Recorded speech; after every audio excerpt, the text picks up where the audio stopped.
छठ छठ हमनी के आस्था के महापर्व ह।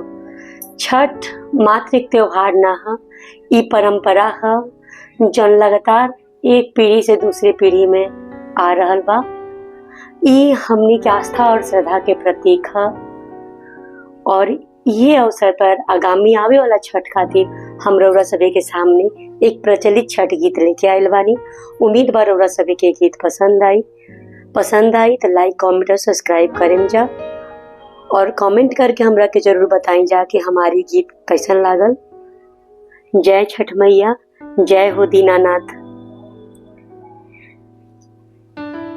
कल पीली भिंजल तिवैया हो, उगी है दीनानाथ, उगी है दीनानाथ।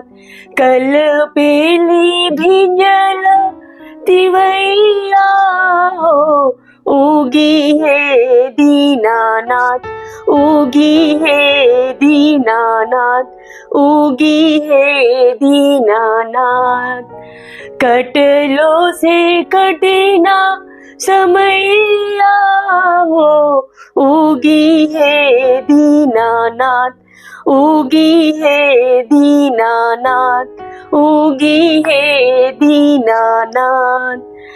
3 दिन भूखिए के असरा लगा के, कल से निहारी राह घटवा पे आके। 3 दिन भूखिए के असरा लगा के, कल से निहारी राह घटवा पे आके। बड़ी देर भइले गोसैया हो, उगी है दीनानाथ, उगी है दीनानाथ, उगी है दीनानाथ। ललकी ललैया से होई ना इशारा, केहू नाही जागी सुतल रही जग सारा।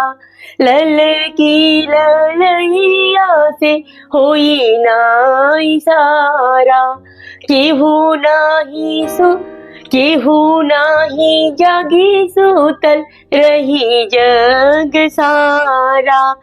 जो हीरा फूल हो पतैया हो, उगी है दीनानाथ, उगी है दीनानाथ, उगी है दीनानाथ। मनवा में सोची सोची कहीं गोहरावे, मनवा में सोची सोची कहीं गोहरावे। देहिया चित हाथ कुल नहीं पावे, देहिया चित हाथ कुल नहीं पावे।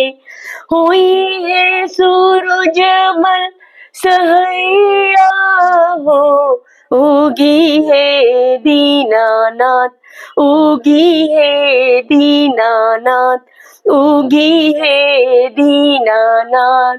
कल पीली भिंजल तिवैया हो, उगी है दीनानाथ, उगी है दीनानाथ, उगी है दीनानाथ। जय छठ मैया।